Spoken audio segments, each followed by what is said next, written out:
Kang Danny is Korea's rising star in the global track, widely seen as the next-generation sprinter who could break Usain Bolt's record. With a physique comparable to top North American black athletes and exceptional natural talent, he has achieved remarkable success in just 3 years since entering the sport. 3 months ago, Kang Danny is at a sprinting competition along with other famous athletes from all around the world. Kang Danny makes history by becoming the first ever sprinter from Korea to reach the World Athletics Championship, and he even manages to advance all the way to the 100-meter final. But right then, security officials suddenly show up at the track and approach Danny, taking him away with them and leaving him completely confused. Danny has no idea what is going on and wonders if he has done something wrong, but it turns out he gets disqualified from the competition, and it seems like his coach Steve might be behind the whole thing. Things only get worse from there, as Danny's downfall begins and he gets accused of taking illegal substances, which shocks everyone around him. In the end, Kang Danny receives a 4-year ban from all international competitions, and even if he were to come back after that, he knows he would spend the rest of his career being looked down on and called a doping athlete. Because of all this, Kang Danny decides to retire from sports for good. Some time passes and Danny is now seen standing inside a public train, dressed in full athletic gear like someone who is just about ready to run. Everyone around him wonders what he is doing there, but when the train door opens, Danny charges straight forward. Kang Danny runs as fast as he could, surprising everyone watching. It turns out the train only stops for around 20 to 23 seconds, and the full length of Subway Line 2's train, from Car 1 all the way to Car 10, is about 200 meters long. The thing is, Danny's personal 200-meter record sits at just 19.55 seconds, but on top of that, he also has to make it through the entire length of the train without bumping into a single person even once. Danny manages to blow past 4 cars in one straight run, while a girl records the whole thing on her phone and a boy stands at the 10th car waiting for him. Right as the train doors are about to close, Danny leaps inside and lands right on top of the boy. The girl then shares the whole moment with her viewers, calling it the most insane subway sprint anyone has ever seen, going all the way from Car 1 to Car 10 while the train is completely stopped. She then starts hyping up her audience, proudly telling them that Kang Danny is a world-class sprinter who just pulled off a full 200-meter run in under 20 seconds flat. Once the train comes to a stop, Danny and his friends settle down and start putting together a plan for his retirement speech, while also figuring out how they can help grow Yona's channel at the same time. Yona asks Danny if he has ever stopped to think about the fact that he is retiring because of a scandal, and yet here he is, seemingly ready to stir up another one. Shortly after, the passengers sitting nearby start recognizing both Danny and Yona, realizing exactly who they are. It comes out that GD and Yona have actually been Danny's childhood friends and are like siblings to him, and that without their support, he never would have found the strength to get back on his feet. Right at that moment, 2 grumpy old men shout at Danny and GD, telling them they are being far too loud and disruptive. The 2 of them fire back right away, but before things can get any worse, Yona steps in and puts a stop to it, offering an apology to the older men on behalf of both Danny and GD. An old lady sitting behind them tells the geezers to let it go as she saw on TV that Danny grew up without parents, and then, the old geezers recognize him as a track and field athlete. Upon hearing that, Yang gives an announcement that it's true that their parents passed away when they were little, but they have a mom who adopted the 3 of them. She then tells them to refrain from saying such offensive things, but the old geezers gets furious at her. They continue to insult Yona and the others, so GD and Danny takes her to the next car. On their way, Yona grabs their ears, saying she got scolded all because they don't have some manners.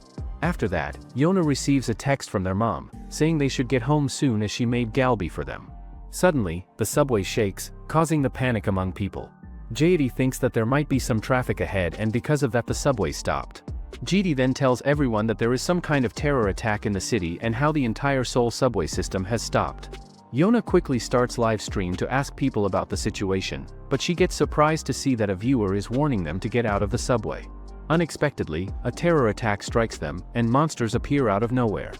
After that, there is a flashback of Danny and the other 2 as kids, showing the moment their parents died in a crash during a family trip. A person who witnessed their situation felt sorry for them and made the decision to take all 3 of them in and adopt them together. Back in the present, the 3 of them get uneasy after reading a comment and start wondering if what it says is actually true. Suddenly, they hear the sounds of people screaming and shouting all around them, and in all that chaos, Danny gets pushed along with the rushing crowd and ends up on the other side. Danny then turns on his phone's flashlight and uses it to find his way back, and that is when he spots GD lying on the floor with his body cut in half. The sight of it scares Danny badly, but when he moves in closer to get a better look, he realizes that the person on the floor is actually someone else entirely. Danny keeps calling out for GD and Yona, but nobody answers him, and instead he finds a bunch of dead bodies scattered all over the floor. Then he hears Yona's voice and quickly asks her where she is, but Yona just keeps saying that she is somewhere in the darkness. Right at that moment, Danny starts saying the words Midikyu Oyasin,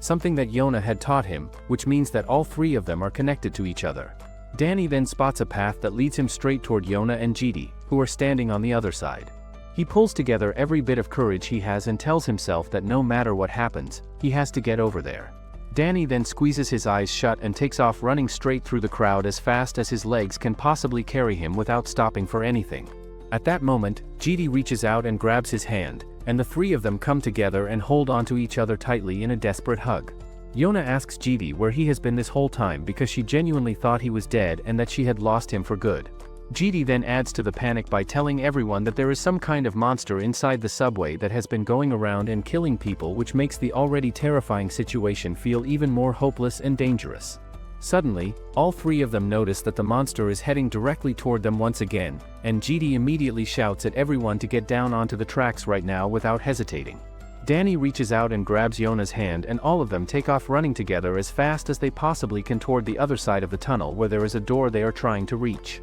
Out of nowhere, the monster launches an attack at all three of them at once, and the force of it sends them all crashing hard down onto the ground. Danny quickly scrambles and looks around desperately for Yona and GD, and he finds both of them lying on the ground in the same condition as him. Yona calls out and tells them that she is there and still alive, but GD is clearly in a really bad state and is also visibly scared out of his mind. After that, the three of them find themselves completely confused and unsure about which direction they should even be going at this point. GD then tells everyone urgently that they have to find a way out of there as quickly as possible, or the monster is going to catch up to them and there will be nothing they can do about it. Right at that moment, the trio finds themselves under attack from the monster once again, and they begin hearing a deeply unsettling and creepy sound that sends chills running all the way down their spines. Danny and Yona turn to GD and tell him urgently to hurry up and grab their hands because they simply cannot afford to just stand there and do nothing for even another second. However, GD tells them that the beast is literally right there next to them at that very moment, which means running away is not going to be as simple or straightforward as it sounds. Right at that tense moment, all the lights in the subway suddenly flicker back on at once, and the trio is completely shocked to find themselves standing face to face with a massive creature that is looming directly in front of them. GD then stumbles and crashes into Yona in a panic, and Yona looks up and thinks to herself that whatever this thing is, it seems to be so enormous that it is taking up the entire tunnel from one side to the other. Danny, who cannot get a clear enough look at what is in front of them to fully understand the situation, tells the others that they should just go ahead and keep moving forward, but Yona immediately tells him that there is definitely something blocking the way over there and that they need to turn around and run to the other side instead. After that, all three of them take off running as fast as their legs can possibly carry them, while the monster comes after them from behind, closing the distance with every passing second. On the other hand, the passengers are also running along the rail to save their lives, but one of the old geezers from before is injured. The geezer begs the other old men to carry him, but he says that he is also struggling like him, and if he carries him, he will die as well. The old men take off a watch off of his hand, saying he was the one who got bitten. So, he shouldn't blame them.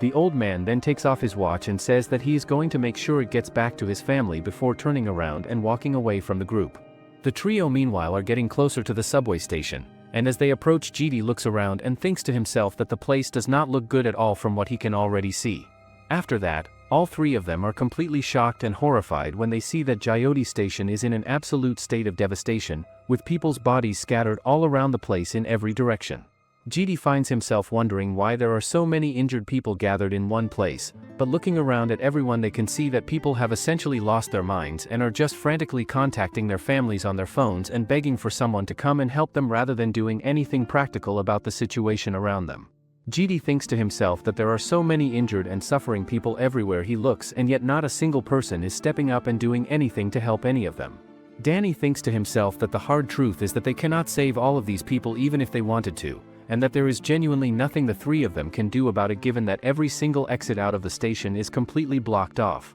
GD then turns to him and asks in a desperate tone whether they are just going to end up dying down here the same way as everyone else around them. However, Yona suddenly realizes something important and urgently tells both of them that they need to run right now, because if those monsters come rushing into this station while everyone is packed in together like this, then absolutely every single person in there is going to be dead. GD then immediately takes off running forward, telling the others to hurry up because he is absolutely terrified that the monsters are going to start chasing them again at any second. Suddenly, the bodies of all those injured people starts moving, so Danny says that they will get to safety first and call for rescue. Yona then spots a pregnant woman nearby who is shouting out for help, and she immediately rushes over toward her without thinking twice. GD tells her that they simply do not have the time to stop and help a single person right now given everything that is going on, but Yona fires back and tells him that there are actually 2 lives at stake in this situation and not just one, which changes things completely. The pregnant woman then speaks up and tells Yona that she herself is actually doing okay for now, but that the one who really needs help is her husband, whose hand has gotten completely stuck and trapped underneath some fallen rocks nearby. The woman then begs them desperately to please move the rubble and free him, and the 2 of them throw themselves into the effort and try their absolute hardest to shift the rocks and get him loose. After struggling with it for a bit, the pregnant woman then suddenly tells the trio to leave and get out of there, and at that exact moment everyone in the area gets hit with a wave of shock because they can all pick up that same strange and unsettling smell that they had noticed earlier, which tells them all without any words needed that the monster is somewhere close by again. GD and Yona get themselves ready to leave and start moving, but Danny makes the decision to stop and help the injured woman lying nearby, telling the others that they need to bring her along with them rather than leaving her behind. After that, all of them work together and take the woman with them, but Yona warns Danny not to shake her around too much while carrying her because it is going to cause her a great deal of pain. The boys then lift the woman up between them and take off running down the tracks as fast as they can manage while carrying her weight at the same time. Yona calls out to the group and tells them that they still have about 400 meters left to go before they reach their destination, but GD raises a worrying question and asks what they are supposed to do if Gangnam Station turns out to be completely blocked off as well when they get there. In the meantime, they keep encouraging the woman and tell her to just hold on a little longer because the moment they reach Gangnam Station they are going to find a hospital for her right away. Suddenly, all 3 of them come to a halt in shock when they see a massive crowd of people gathered ahead of them on the tracks, and the people in the crowd are talking amongst themselves about how every single subway station has been completely blocked off with no way through. Hearing that, the trio slowly comes to the terrifying realization that they might be completely and totally trapped underground with no obvious way out.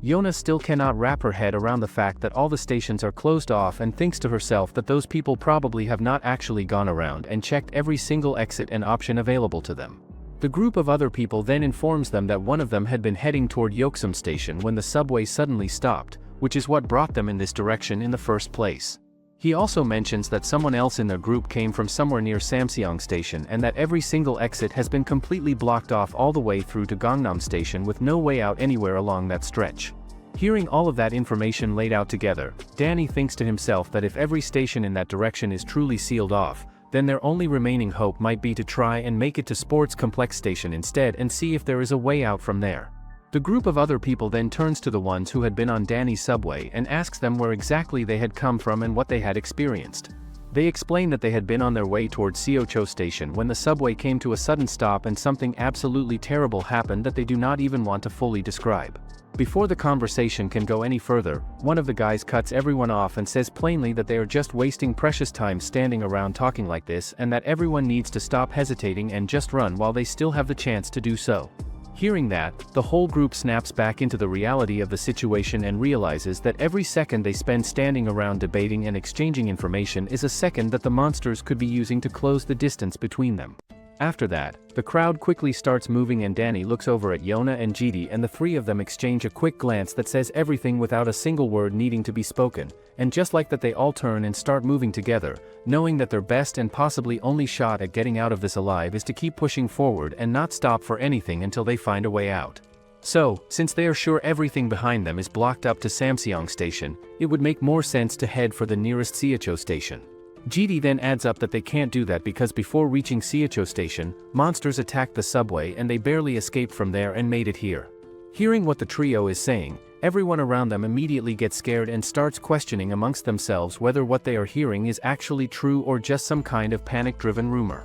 The other people who had been traveling alongside Danny step forward and tell another nearby group that the monsters are absolutely real and that they personally watched them kill people back there with their own eyes, which sends another wave of fear through the crowd. Yona then steps forward confidently and tells the old man to move aside because they are heading that way and they need to get going, but the old man tells her to wait and asks her to take a moment and explain a little more about these monsters they are claiming to have seen. Yona replies that there is simply no other way to describe what they encountered other than calling them monsters, and that if he genuinely wants to see them for himself then he is more than welcome to just stay right where he is and wait around for them to show up. After that, Yona tells Danny and Jidi to follow her and start moving, but before they can actually get going the old man steps in front of them once again and stops them from leaving. He argues that even if there really are these so-called monsters somewhere between here and Seocho Station, they still have a large number of people gathered right here, and if they all work together, they can just push through whatever is in their way. At that moment, the grumpy old man from the subway who had gotten so furious at the trio earlier suddenly shows up in the middle of everything.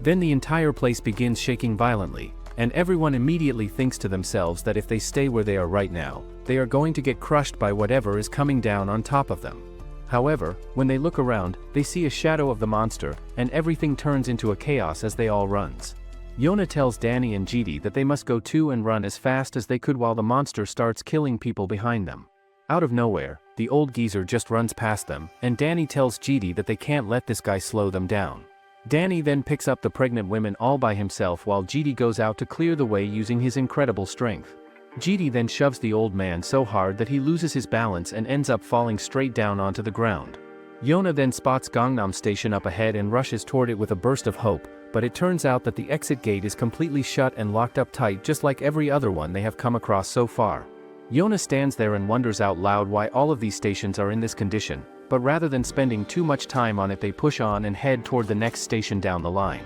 When they arrive there they are once again met with the disappointing sight of another closed station, and Yona thinks to herself that something about all of this feels really strange and off because there is simply no normal explanation for how every single subway station could have collapsed and shut down at the exact same time like this. Then something clicks in her mind and she turns to the boys and asks them whether the station where they first got on the subway was Jamsilneru. Danny confirms that it was, and reminds everyone that Jamsilneru was actually the station where he had suggested doing the subway sprint race, and more importantly he points out that that particular station is built above ground rather than being underground like all the others they have been stuck in.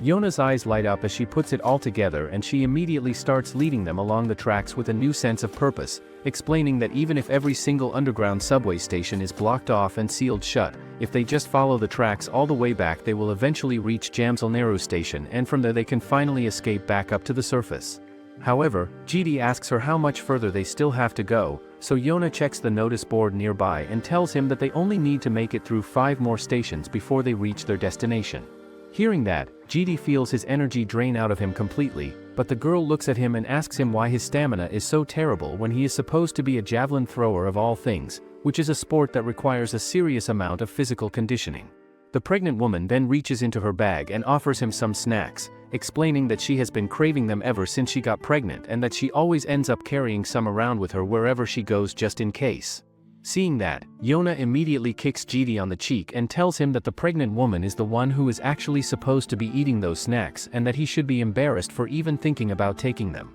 The woman then insists that he should go ahead and have them anyway because she is doing just fine at the moment, and she takes the opportunity to introduce herself as Hee-jin. Jidi then tells everyone to slow down a little bit because they actually got to this point surprisingly fast, and he points out that with all the people coming up behind them the monsters are not going to be able to single them out and chase after them as easily. As they continue making their way along, Danny turns to Jidi and asks him quietly whether he thinks their mom is doing okay out there, and Jidi reassures him by saying that she texted them earlier and told them she was at home making galbi for dinner, which means she should be safe and sound. But Yona says that she still has not managed to read the message from her mom and decides to try calling her instead, but the call goes unanswered no matter how many times she tries. Jidi tries to ease her worry by saying that nothing would have happened to their mom because she is just at home, and he fondly points out that when she gets into cooking mode she is basically like a professional chef who loses track of everything else around her. Hee-jin then steps in and tells both of them not to worry about anything right now and to just focus on taking care of themselves first, because if they manage to get out of this safely then their mom is going to be happy more than anything else. Danny and Jidi then notice that the crowd moving ahead of them has suddenly come to a complete stop for some reason, so Yona tells Danny to pick her up so that she can get a higher vantage point and see what is happening up front. Yona holds up her phone and takes a picture of whatever is blocking the crowd ahead of them, and once they zoom in on the image they can clearly make out a fire that has broken out somewhere further down the path. As it turns out, there are large numbers of people desperately running away from the fire that is spreading ahead of them, which means that route is completely cut off as well. Going back 9 years to a memory from the past, a family is traveling together in their car when the person behind the wheel suddenly notices something standing directly in the road in front of them, causing the car to swerve and lose control before crashing violently. The figure standing in the road turns out to be the very same winged monster that the trio has been encountering throughout their terrifying ordeal underground. Back in present, Yona thinks that they can't pass through Samseong Station because of the fire ahead. GD asks them what they are going to do now as they can't even go back to where the monsters are, so their only solution is to move forward. Yona then receives a notification that a terror attack equivalent to wartime has occurred across Seoul. Just then, Guy who is having trouble breathing approaches Danny, who wonders if he is having trouble breathing. Danny has no idea what he should do in this situation, so Yona says that it looks like the guy is having a panic attack. But then, the man's body is acting all weird on the ground and he eventually dies.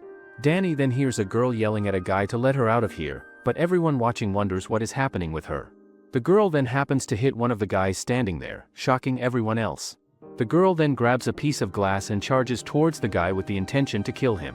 She manages to hit his hand, shocking everyone who thinks that she has gotten crazy. After that, the crowd starts to move away from her, but the girl's arm just transforms and she tries to attack. At that moment, another guy hits her with a rock from behind and she dies on the spot. The crowd loses their control and charges the girl with various kinds of attacks, thinking that she is just a monster. Following that, all the people started fighting amongst themselves, shocking the trio as they think that people are getting even more violent. However, Danny still can't believe that their arm was getting bigger. Out of nowhere, a man charges at the boys with a punch, but before he could do anything, GD throws him on the ground. Another man then tries to hit GD using a rock, but Danny manages to smash him on the ground as well. GD then gets all fired up and excited, saying that it has been a while since the three of them teamed up together like this, but Danny tells him to save the excitement for later and that the priority right now is getting out of this place because there have to be at least some people out there who still have their heads on straight and can help them. Afterward, Yona and the others push their way through the chaotic and violent crowd, and Yona takes a moment to help the pregnant woman sit down and catch her breath for a little while. Danny then says that they really need to stop and figure out what their next move is going to be, and Yona starts laying out the situation by thinking through what they know, pointing out that Samseong Station is completely blocked by the fire while Jyoti Station has the monsters waiting there. Because of all that, she tells him that their only real options at this point are to either find a way through the fire or find a way through the monsters, but Danny points out that before they can even begin to think about attempting either of those things, they first have to find a way through this crowd. Right at that moment, a guy shows up who turns out to be none other than Ki-chan, and GD thinks about the sprinter who famously beat the legendary Carl Lewis to claim the gold medal in the 100-meter sprint before being disqualified after testing positive for doping. GD then asks Kitchen straight up why he is even here of all places, but Kitchen just responds with some cursing and says that it actually feels pretty nice running into them down here of all places. Kitchen keeps moving closer and closer toward GD, who finds the whole thing incredibly awkward and tells him to back up and keep some distance between them. Kitchen then shifts his attention over to Yona and asks her in a softer tone whether she is hurt anywhere. He then starts laying on the flattery and tells her that she simply cannot afford to get even a scratch on her, because if she does that would basically be a loss for the entire nation, which is his over-the-top way of complimenting her. GD then steps in and shoves Kitchen back, telling him to stop getting so close to her, but Kitchen pays no attention to that and instead notices a scratch on Yona's leg. He immediately turns to the people with him and asks one of them for a bandage and then goes ahead and carefully applies it to her leg himself, which makes Yona smile a little despite everything going on around them. Danny gets completely fed up and furious at this point and tells Kitchen to stop all the talking and get out of their space because they have absolutely no interest in sticking around with him.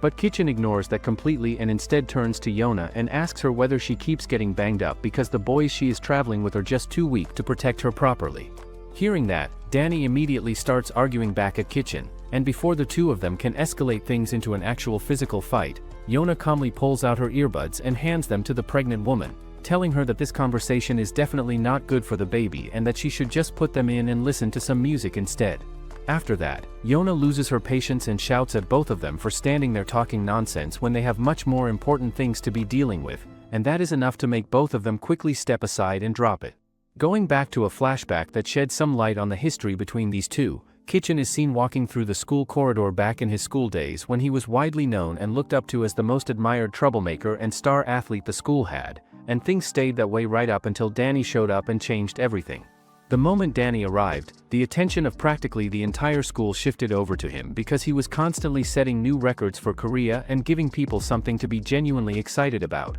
which left Kitchen standing in his shadow. It was around that time that Kitchen began developing a deep sense of jealousy toward Danny, and on top of that the most important thing to him was that the girl he had a crush on, who happened to be Yona, was always right there by Danny's side rather than paying attention to him. Back in the present, Kitchen turns to the group and asks them where exactly they came from, pointing out that passing through Samseong Station with all that fire breaking out there must have nearly gotten them killed. Yona tells him that they were originally heading towards Seocho Station when they ended up getting brought here instead, and she then asks Kitchen what he knows about the fire that broke out at Samseong Station. Kitchen tells her that he honestly has no idea what started it, but that his best guess is that something exploded at some point and the fire just spread from there and consumed everything around it. Danny and GD then starts wondering that there is actually no way out of this, but Yona says that the fire is not going to go out anytime soon, so they need to leave before the smoke spreads here. However, GD asks Yona whether that means they are going to have to turn back around and face those monsters again,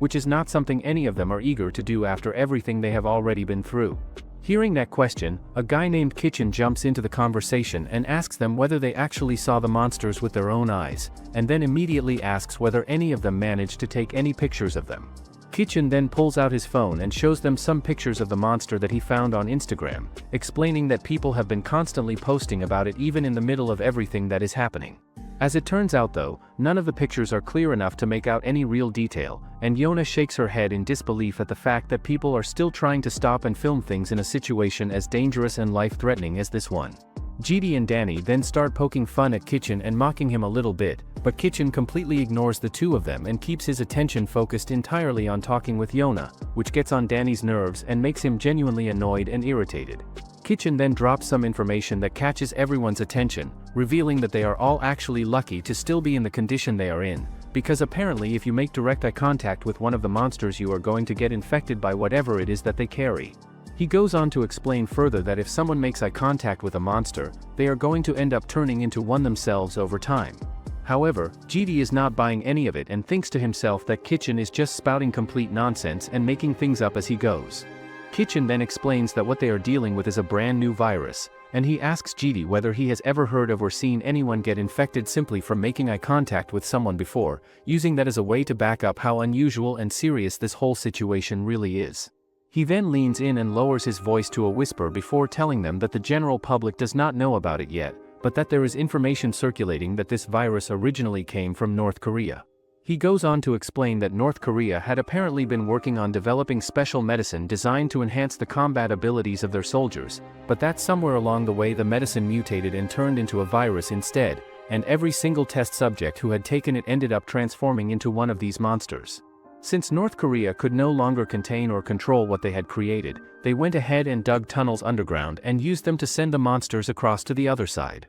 He then asks the trio to think about why something like this would only be happening underground in Seoul of all places, and points out that if they checked online right now they would see that everything above ground is completely fine and that other cities around the country are not reporting anything unusual at all. GD then asks him where he got all of this information from in the first place, and Kitchen admits that he is actually a top-ranking member of a military discussion forum online and that what he just told them is essentially a conspiracy theory that has been circulating there. Danny then says that the way Kitchen was talking about it, he genuinely thought it was coming straight from the government or the Ministry of Defense itself. Kitchen says that only losers believe in government reports as all they do is declare national emergencies and they wouldn't even announce that North Korea is behind this, which mean instant war. He also adds that they are not going to say anything about any of this in the upcoming meeting, and that if anyone so much as mentions North Korea in front of the public, people are immediately going to start panicking about nuclear weapons and radiation leaks, which would cause the entire country to spiral into complete chaos before anyone can get a handle on the situation. GD then turns to Kitchen and asks him why all the subway stations collapsed at the same time, to which Kitchen replies that someone up on the surface is apparently tracking all of the exploded subway stations in real time and that the number of stations being reported keeps going up with no sign of stopping. Kitchen then tries to push his theory and convince the group that North Korea is responsible for all of those explosions as well, but before that argument can go anywhere, Danny suddenly cuts in and asks Yona and GD if they remember that unhinged woman they encountered earlier. He goes on to explain that when she was stabbing people, her arms started swelling up in a really disturbing way, getting visibly bigger and bigger as though her body was actively going through some kind of transformation and turning into one of the monsters right in front of everyone. Upon hearing that, GD asks Kitchen whether he is actually sure he was not just imagining the whole thing, but Danny speaks up and says that if they had just left that girl alone back there without doing anything, there is a real chance she might have ended up fully turning into one of the monsters. However, Yona thinks to herself that the whole eye contact infection theory still does not fully make sense to her and that there are too many holes in it, but rather than getting pulled into another round of arguments about it, she decides that the more important thing to do right now is try to call their mother and check on her. When their mother does not pick up the phone, Yona decides to at least send her a message letting her know where they are and what is going on with them underground. GD then tells her to stop and put her phone away so she can save the battery, and he tells her that he will keep trying to call instead, so they are not both draining their phones at the same time.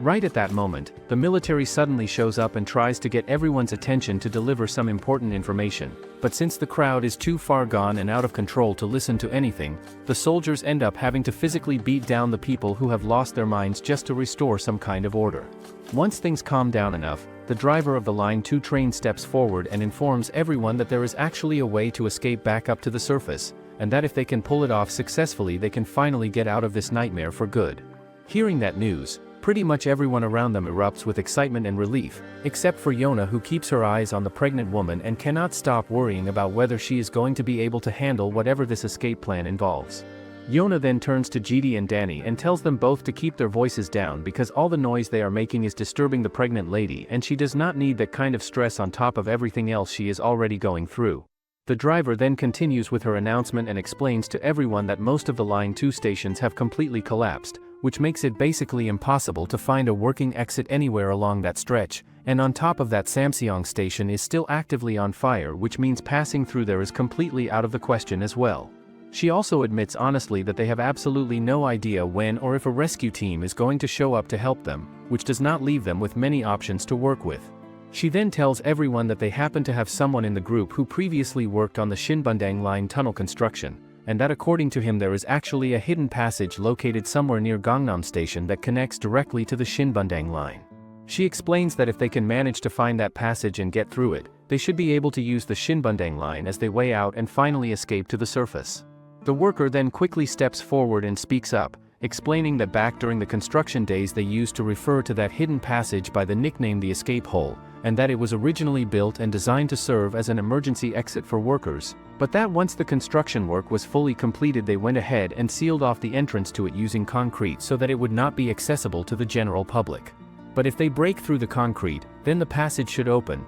and the problem is that there's a chance that the Metropolitan Railway Corporation removed the passage entirely. Hearing that, everyone immediately starts cursing at the worker and calling him out for acting like he had something useful and valuable to share when the information he just gave them seems completely useless in their current situation. The worker then fires back and tells everyone that they will not know for sure whether the escape hole is still accessible unless they actually go there and check it out for themselves, and that even if there is only a 1% chance of making it out alive through that route, that slim chance is still worth taking over just sitting around and doing nothing. The worker also opens up and tells everyone that he has a wife and a 9-year-old daughter waiting for him at home, and that if the escape hole turns out to be gone or completely sealed off, then he is going to find a way to make a new one himself if that is what it comes down to. Hearing all of that, Danny and the others find their thoughts immediately drifting to their own families, and they comfort themselves with the belief that their mom is probably sitting at home waiting for them and getting increasingly annoyed and frustrated because none of them are picking up or answering her calls.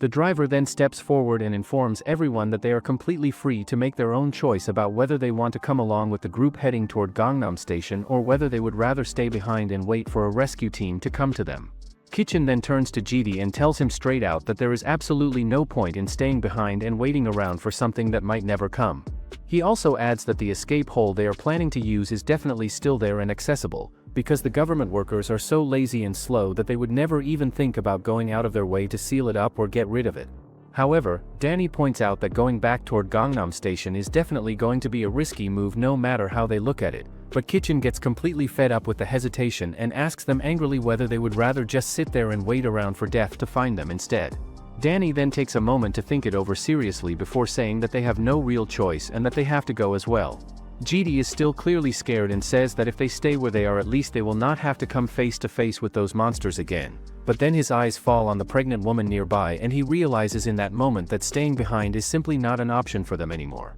Meanwhile, above ground, a woman is walking across the road while talking to someone on her phone when a car suddenly comes out of nowhere and slams into her, sending her collapsing to the ground on the spot. After that, Danny and Jidi step up and help the pregnant woman get moving, taking her along with them as they push forward, and she thanks them from the bottom of her heart for everything they have done for her throughout this whole ordeal. She thinks to herself that her babies must have somehow called these three to her side to help her when she needed it most. Jidi then asks her if she knows the phrase Midakui Oyasin, and he explains that it is a saying that means they are all connected to each other as one, which feels incredibly fitting given everything they have been through together down here. Jidi then tells her warmly that from this point forward she is their big sister, adding that the three of them have always wanted an older sister figure in their lives. Yona then suddenly pauses and realizes that the woman just said babies with an S at the end, and she asks her to clarify what exactly she meant by that. The woman then smiles and reveals that she is actually expecting twins, which catches absolutely everyone completely off guard and fills them with a mix of surprise and joy in the middle of everything. Yona then asks her what she is planning to name her babies, and the woman tells them that their names are going to be Raimon and Rain, which Jidi immediately declares are without a doubt the coolest names he has ever heard in his life. The woman then explains that the names carry a beautiful meaning, translating to dream comes and people come, and she says that is exactly what these two little ones represent to her. Meanwhile, Kitchen is busy rounding up kids from other schools and getting them to follow along with him, which catches Danny's attention and makes him ask Kitchen what exactly is going on, adding that he must be some kind of gangster to have that kind of pull over people. However, Kitchen fires back and say that he is nothing like a gangster and then take a shot at Danny by bringing up the fact that he was the one who got caught up with stuff, which immediately sets the two of them off again. Danny and Kitchen then launch right back into yet another pointless argument over the whole thing without either of them making any real progress. Right at that moment, Yona's phone starts ringing and she sees that it is their mother calling, so she answers it as fast as she possibly can. The trio then all tries to talk at once as they tell their mom that they are completely trapped underground and that there are fires and monsters and absolute chaos happening all around them. Danny also jumps in and mentions that they are currently making their way toward Gangnam Station because apparently there is an escape hole there that they are hoping to find. Yona then asks her mother whether she received the emergency alert that was sent out, and tells her that it is being treated as a national emergency, which means she absolutely cannot leave the house and needs to stay put. However, their mom goes quiet on the other end of the line and stops responding, which makes Yona keep talking and explain that if they manage to find the escape hole at Gangnam Station they should be able to get out through the Shinbundang line, so she should not worry about them. When their mom still does not say anything back, the trio gets genuinely scared and asks her to tell them where she is right now. Their mom then finally speaks up and reveals that she is currently at Line 9, Noryangjin Station.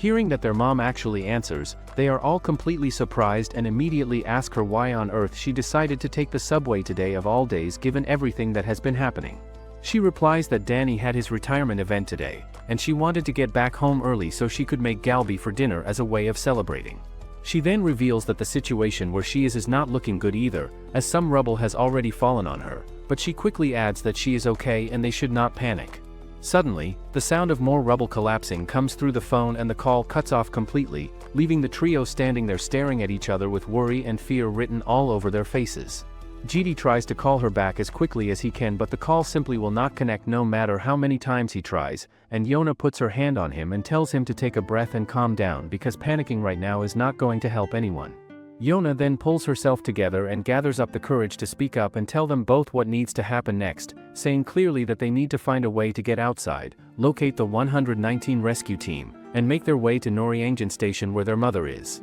With that, something shifts in all three of them at once, and the trio finds themselves more motivated and driven than they have been this entire time, pushing forward now with a single clear mission in mind, which is to find the escape hole and get out so they can go and rescue their mother.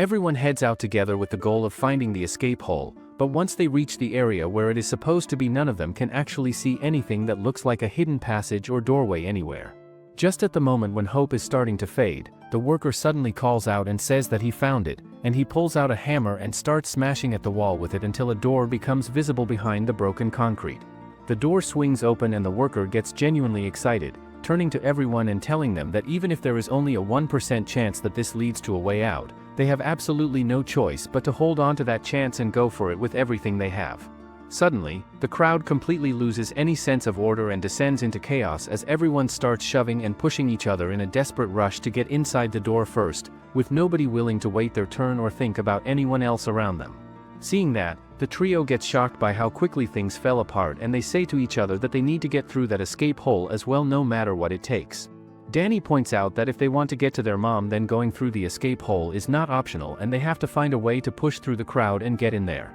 However, the problem is that the crowd is pushing and shoving so violently that they literally cannot move in any direction without getting thrown around. Kitchen looks at the whole mess and thinks to himself that if everyone had just lined up properly and gone through one by one in an orderly way, they all would have been perfectly fine by now. GD then suggests to everyone that they should maybe wait for a little bit, reasoning that if the crowd settles down and calms itself they can get in safely without getting crushed, and Danny agrees with that idea and backs him up by saying that waiting until things cool down a little is probably the smarter move. However, before they can even commit to that plan, Danny suddenly picks up on that same familiar and deeply unsettling smell coming from somewhere nearby, and when he looks around trying to figure out where it is coming from, he spots a shadow moving through the air above them. Right at that moment, a half-cut dead body comes dropping down and hits the ground right in front of the crowd, sending everyone into an immediate panic and making the already tense situation 10 times worse in an instant. But when everyone looks up toward the sky, they are all completely shocked to see that there is actually a monster up there flying above them, which takes the already terrifying situation to a whole new level. The monster then reaches down and grabs some of the people off the ground and starts eating them right there in front of everyone, which is so horrifying that it leaves the whole crowd frozen in disbelief for a moment before panic truly sets in. Seeing that, GD immediately says that they need to stop standing around and just run and get themselves into the escape hole as fast as they possibly can. Everyone around them then starts to notice something strange, which is that the monsters seem to be appearing and coming from the exact same place that the trio themselves came from earlier. Yona is standing there in a state of complete shock and is not moving at all, so GD and Danny both get in her face and tell her firmly that she needs to snap out of it right now because they have to run and there is no time to waste. Danny then keeps asking her over and over whether they should head into the escape hole or push past Gangnam Station and keep running, desperately trying to get some kind of response out of her so they can make a decision together. However, Yona is not listening to any of that because her mind is elsewhere as she frantically scans the crowd looking for the pregnant woman. As it turns out, Hee-jin is somewhere in the middle of the massive crowd getting shoved around by panicking people, and the trio keeps screaming out her name trying to get her attention. Things then get even worse when Hee-jin gets pushed down onto the ground in the chaos and someone actually steps directly on her face in the stampede, which makes Danny absolutely furious and sends him pushing his way through the crowd to reach her. Danny then runs forward to save that woman while GD and Yona tell him not to go. Danny manages to jump through the crowd, so that he could get to the women as quick as possible, but once he reaches his destination, he realizes that it's already too late. The woman is now trapped deep among the crowd and he just stands there watching all that while tears run down his face. We then get a flashback of the woman's past life who had a good life despite having ups and downs. She grew up under hardworking parents even though there was a lot of debt. She didn't have time to study because she had to work, but she still went to college. The women didn't get into a big company, but she got a job and she worked hard until her nose bled. Eventually, she met a man who watched her level and got married. Soon, she had her first child and despite having a hard time, they both managed everything on their own by working. After that, they had another child and the women's husband spent most of his time at home taking care of them. She thinks that one day, her child will also grow up and create a family of their own and she thought that it would be a good life. Sometime later, a fire erupts at her house, and her husband and child get stuck in there while she begs the police officer outside to save them. She then met another guy and got pregnant once again while working at a nearby restaurant. There, she watches Danny's running competition on TV and got amazed. The women got happy that she finally built her a new family and life went on. She even made 2 shoes for her newborns that will soon arrive in this world. She quickly takes her to the hospital where the doctor informs her that she is having phantom pregnancy, which means that there is no baby in her belly. Furthermore, the doctor explains that among those who experience phantom pregnancies, some rarely have their stomach actually oswell and she has one of those cases. On her way from the hospital, the woman's mother starts crying while she is in trauma. She now has no more children, no husband, and when they get back home, she looks at a picture of her old family. After that, she grabs her backpacks and tries to leave, but her mother stops her, saying she now has to accept the fact. Nevertheless, she just leaves the house to get to the subway, asking God why he sent hardships to only her life. However, when the terror attack happened, she helped as much people as she could and met the trio who helped her as well. Because of them, she really felt like her kids were inside her. Back in present, Danny gets so overpowered and furious and that he just throws away whoever comes in his way. Jidi then comes to him and grabs him, saying he needs to stop because they have to find their mother now. After that, Jidi takes him to the side where he starts crying. Jidi then turns to Yona to find out that she is also crying because of that woman's miserable death, and then, the three of them continues to cry. Since Danny has started crying, Kitchen reaches over and slaps him across the face, telling him straight out that this is absolutely not the time to be falling apart and that if he wants to hold a proper funeral for that woman then he can do it on his own time when they are out of this mess. He then reaches over and grabs Yona's hand and tells her that she is coming with him and his group, and that from this point forward they are moving past Gangnam Station and heading all the way to Jyoti Station. However, Danny gets back to his feet and reaches out and grabs Kitchen's hand before he can take another step, telling him firmly that even if they die down here, they are going to die together right in this spot and he is not splitting up from the people he came down here with. Kitchen then tells him that instead of sitting around thinking about dying together like it is some kind of noble thing, he should be putting every bit of his energy into thinking about how to survive and get out of this alive. After saying that, Kitchen turns and walks away with his squad, leaving Yona and Jidi standing there behind him as they wipe the tears from their faces and try to pull themselves back together. After a moment, all of them shake off the grief and the fear and take off running straight ahead with renewed determination. The trio then finds themselves swallowed up by the massive crowd once again, and Danny thinks to himself that they are going to have to push and fight their way through every single person standing between them and where they need to be. At that moment, a guy comes charging straight at Danny out of nowhere, but Danny reacts quickly and throws him off the track before he can do anything. At the same time, Jidi is doing his best to push back the other people who are rushing at them from different directions and getting in their way. Danny then shouts over to Jidi and tells him to take care of the other side while he handles everything coming at him from his end. Out of nowhere, another guy suddenly makes a beeline straight for Yona, who is standing there on her own, but to everyone's complete surprise she does not panic or freeze up at all and instead uses her taekwondo skills to slam the guy flat onto the ground before he even knows what hit him, which genuinely catches everyone watching completely off guard. Following that, the trio takes off running together toward Gangnam Station and pushes forward as fast as they can,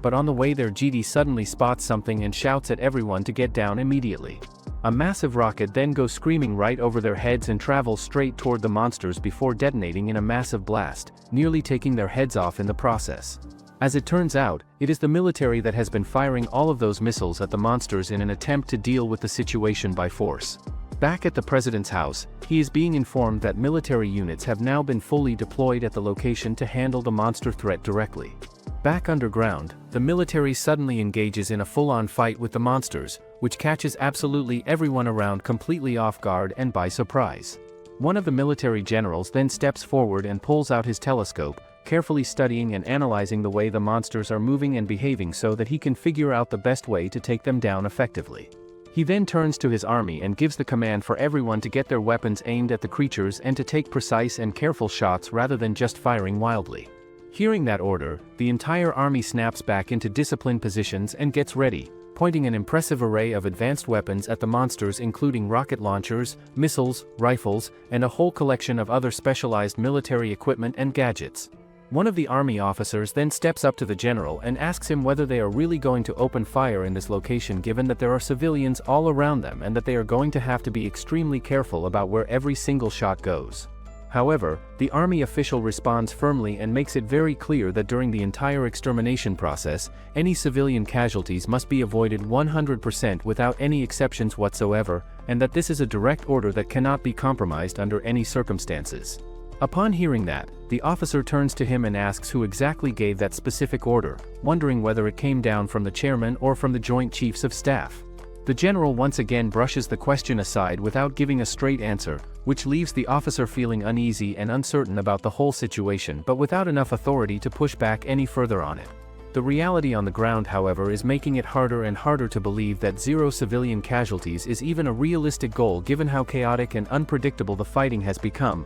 with monsters moving in every direction and people scattered all over the place with nowhere truly safe to go. Every second that passes makes it clearer that no matter how carefully the soldiers try to aim and how precise their orders are, the situation underground has already gone so far out of control that someone is eventually going to get caught in the crossfire, and everyone on both sides of the argument can feel that uncomfortable truth hanging over them. The general completely ignores the officer's question and goes straight ahead and commands his army to open fire on the monsters without any further hesitation. The army then starts shooting directly at the monsters with everything they have while the people around them scramble and do whatever they can to hide themselves and get out of the line of fire, including the trio who are watching everything unfold and thinking to themselves that the people around them are in serious danger from all sides right now. Yona then says what they are all thinking and says that the military did not come down here to save the people at all. It turns out that their only objective is to kill the monsters, which means that if the trio stays anywhere near this firefight, they are putting themselves in just as much danger from the military's weapons as they are from the monsters themselves.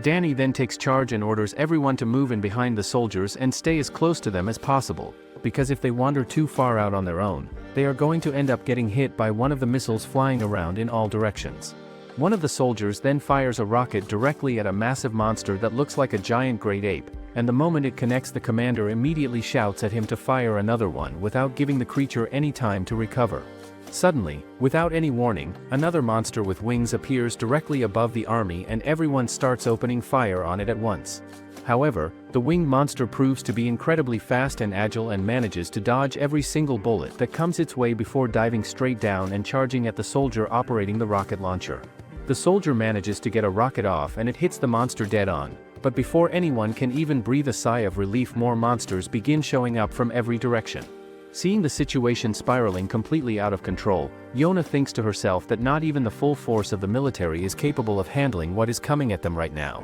and that things have gone far beyond what any amount of firepower can realistically deal with. The army then throws absolutely everything they have at the monsters and fires with full force, but in the chaos the gunfire ends up cutting down a large number of their own soldiers in the process. At that moment, the general stands in the middle of it all and thinks to himself with a sinking feeling that the Republic of Korea is finally finished. The monster then charges directly at the general commander with the clear intention of killing him, but one of the officers nearby reacts quickly and fires his weapon at the monster to save the commander from being taken.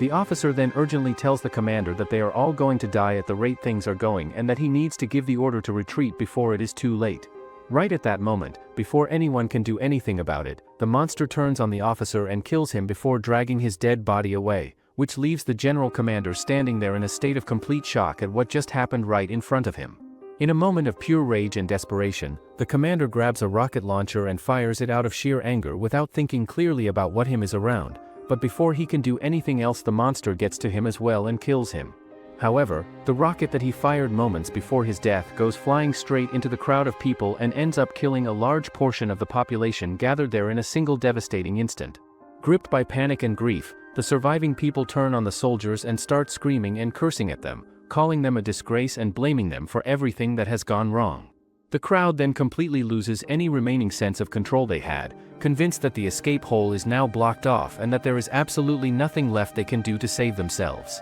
At that exact moment, a large number of monsters from the other side come pouring in as well, which catches the trio completely off guard and fills them with a whole new level of dread and fear that hits them harder than anything they have felt so far throughout this entire nightmare. GD gets really worried and asks Yona what they are supposed to do now because the escape hole is completely blocked and they are trapped from both sides with nowhere left to go and no obvious way out of the situation. Yona herself is feeling genuinely scared and keeps trying to work out in her head how they are possibly going to make it out of this alive, running through every option she can think of but coming up short each time. Danny then spots something and quickly points it out to the others, telling them that there is a hole under the platform floor right there in front of them and that they might actually be able to crawl inside and hide underneath it, which could keep them out of the monster's reach long enough to figure out their next move. It is not a perfect plan by any means, but with monsters closing in from both directions and the crowd falling apart all around them, it might just be the only option they have left that gives them any real chance of making it through this alive. Seeing where Danny is pointing, Yona's mind starts working quickly and she realizes that if there is a hole under the platform on the opposite side, Then by that logic there should be one on their side as well, since platforms are usually built the same way on both sides. Yona then starts thinking it through more carefully, working out that if someone was to drop down onto the subway tracks, there would be a gap and some space underneath the platform floor where a person could crawl in and stay hidden from whatever is out there hunting them. With that plan coming together in her head, Yona then quickly tells the boys to get inside the hole first without wasting any time, but once they crawl in they are surprised to find that there are already other people inside as well, and the space feels incredibly tight and cramped with everyone trying to fit through at the same time. Yona then tells everyone that they have to push all the way through to the very end and get out through the last hole no matter what. Danny asks her whether they are going to pass by the military on the way and come out onto the Gyode station tracks when they exit. Just as they start moving forward through the cramped space, Kitchen and his group also come piling in behind them and join the crowd trying to make their way through the hole. Kitchen shouts at his team to keep following him and tells them that they are going to push through all the way to the last hole and get out from there, and he and his group start shoving their way through everyone in their path without much consideration for the people already in there. After a good while of crawling and squeezing through the tight space, the trio can feel their bodies starting to ache and hurt badly from having to waddle along awkwardly like ducks for such an extended stretch. Yona then suddenly notices something that sends alarm through her, and she reaches out and grabs Danny's bag before shoving him backwards away from where he was. It turns out that there is a monster's hand reaching inside the hole from somewhere, and before anyone can do anything about it, the monster grabs a random person and drags them away with him, leaving everyone else inside frozen with terror. Seeing what is happening right in front of him, GD gets completely shocked and finds himself wondering whether any of this is actually real or whether he has somehow fallen into some kind of nightmare that he cannot wake up from. After that, the monster begins taking people away one by one in a terrifyingly systematic way, and the chaos and panic that breaks out inside the escape hole as a result is unlike anything they have experienced so far. GD gets frustrated and desperate and turns to Yona and asks her what on earth they are supposed to do now, because it feels like there is no good option left. But Yona quickly looks around and realizes that people are actually managing to escape through the last hole at the end, which means there is still a way out if they can just get there in time. She then thinks to herself that they absolutely have to make it all the way to the end no matter what it takes, because risking their lives is the only option they have left at this point, and there is simply no other way around it. On the other side of things, one of Kitchen's friends completely loses it out of pure panic and takes off running straight toward the other side without thinking about where he is going or what is over there. Kitchen does everything he can to try and stop him, shouting that if they go that way they are going to get themselves killed and that staying together is the only chance any of them have. He then tells his friend that as terrifying as all of this is, it is real and they simply have no choice but to keep pushing forward no matter how scared they are, because stopping or turning back is not going to save anyone. Kitchen then takes charge and forces everyone around him to start running forward, and he moves over to the guy who is completely freaking out and falling apart and tries to calm him down by telling him that he is going to run right alongside him the whole way so that he does not have to face it alone. Seeing Kitchen handle the situation the way he is, Yona turns to Danny and GD and tells them that they have to go as well, and that just like everyone else they have absolutely no choice but to break through whatever is standing between them and the way out. GD then steadies himself and tells the others that they need to count to 3 together and then run with everything they have got and not stop for anything. Once they count to 3 together, all of them take off running straight ahead without stopping for anything, even as people around them are being taken down by the monster right in front of their eyes. As they keep pushing forward and running as hard as they can, one of the monster's massive hands suddenly reaches out toward them trying to grab whoever it can get a hold of, but Danny and the others manage to react just in time and dodge out of the way before sliding past the danger. Things get really close when the monster manages to get a grip on GD's backpack and starts pulling him back with terrifying force, threatening to drag him away from the group entirely. However, Yona reacts instantly and grabs onto GD's tie to stop him from being taken, and Danny immediately grabs onto Yona's arm to anchor the whole chain and make sure the monster cannot pull any of them away. All of them strain and fight with everything they have to hold onto GD and keep him from being taken, and after a desperate and terrifying struggle, GD makes the quick decision to let go of his backpack entirely, sacrificing it so that he can break free and get himself back to the escape hole with the rest of the group. At that same moment, the monster reaches out again and this time manages to grab one of Kitchen's friends, pulling him away before anyone can do anything to stop it, which leaves Kitchen standing there completely frozen in shock at what he just witnessed happen to someone right beside him. For a brief moment nobody moves or says anything as the weight of what just happened hits everyone all at once, and the reality that the monster can reach inside the escape hole and grab people at any moment makes the already terrifying situation feel even more hopeless and dangerous than before. Kitchen stands there staring at the spot where his friend just was, unable to fully process the fact that someone who was right next to him just a second ago is now gone, and there is absolutely nothing any of them can do to bring him back or change what just happened, no matter how much any of them might want to. Since Kitchen loses his friend right in front of his own eyes, he completely breaks down and gets furious, standing there and screaming and yelling directly at the monster out of pure grief and rage without caring about the danger he is putting himself in. Kitchen's other friend then grabs him and tells him firmly that he needs to calm himself down right now because they still have a very long way to go and there are people waiting for all of them on the outside who are counting on them to make it through. Seeing Kitchen fall apart like that shakes Danny up as well, but Yona puts her hand on him and tells him that they have to keep moving and cannot afford to stop for anything right now. Sometime later, after what feels like an eternity of crawling and pushing through tight and terrifying spaces, the trio finally locates the exit hole they have been searching for, but when they peek outside and get a look at what is happening out there, they are completely horrified to see that the soldiers outside are being killed by their own missiles in a scene of absolute chaos and destruction. Yona takes one look at the soldier's dead body lying nearby and immediately tells the other two that they need to put as much distance between themselves and this place as they possibly can and do it right now without hesitating. The trio then pulls themselves out of the exit hole one by one, and Kitchen and his remaining friend come out right behind them before taking off running straight ahead along the tracks without looking back. Danny finds himself genuinely worried about Kitchen and cannot help but wonder whether he is going to be okay after everything he just went through and witnessed back there. Suddenly, Kitchen feels something grabbing onto his leg and he looks down at the ground, only to get the shock of his life when he sees that it is an injured soldier lying there who has managed to grab hold of him. The soldier keeps begging Danny to come and help him and take him with them, but as Danny gets closer he is horrified to notice that something deeply wrong is happening to the soldier's body as it begins to visibly transform right before his eyes. Within just a few seconds the transformation happens at a terrifying speed and the soldier's body morphs completely into one of the monsters, leaving absolutely no trace of the person he was just moments before. Yona and GD immediately start screaming at Danny to get away from there and run as fast as he possibly can without looking back. However, before Kitchen can even begin to react and make a move to escape, the monster that used to be the soldier clamps its grip tightly around Kitchen's leg and holds on with a strength that makes it nearly impossible for Kitchen to shake himself free no matter how hard he struggles and fights against it. The soldier's body then completes its full transformation into a monster that looks exactly the same as the ones Danny had encountered and seen before,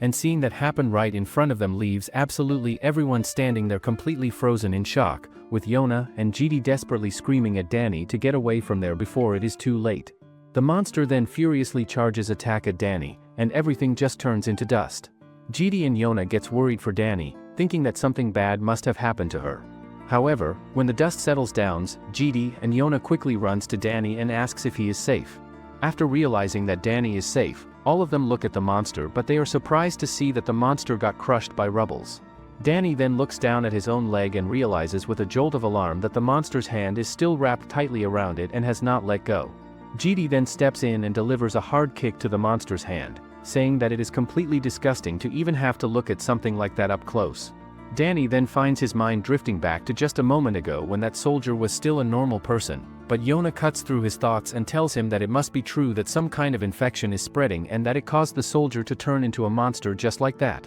GD also adds that if this part of the tunnel had not already collapsed and caved in around them, they would have been in a much worse situation trying to deal with that thing in a more open space. Danny then reminds them once again that he already told them about that woman they saw earlier who went through the exact same kind of transformation right in front of them, pointing out that this is not the first time they have seen something like this happen. GD then starts wondering out loud whether they really should be avoiding eye contact with the monsters to protect themselves, but then he pulls back on that thought and says that it is probably still too early to say anything definitive about how the infection actually spread since they do not have enough information yet to confirm the transmission method with any real certainty. Suddenly, yet another explosion goes off somewhere nearby and the ground shakes around them. All of them make the unanimous decision to stop overthinking everything and just run and deal with all of these questions later when they are somewhere safer. On their way through the chaos, they come across Kitchen, who is surrounded by a bunch of other injured people and is trying to deal with the situation around him, and seeing the terrible condition everyone is in causes Kitchen to completely lose it mentally. He thinks to himself that he is never going to forgive those soldiers for what they have done and that he would rather get taken down by a monster than have anything to do with them ever again.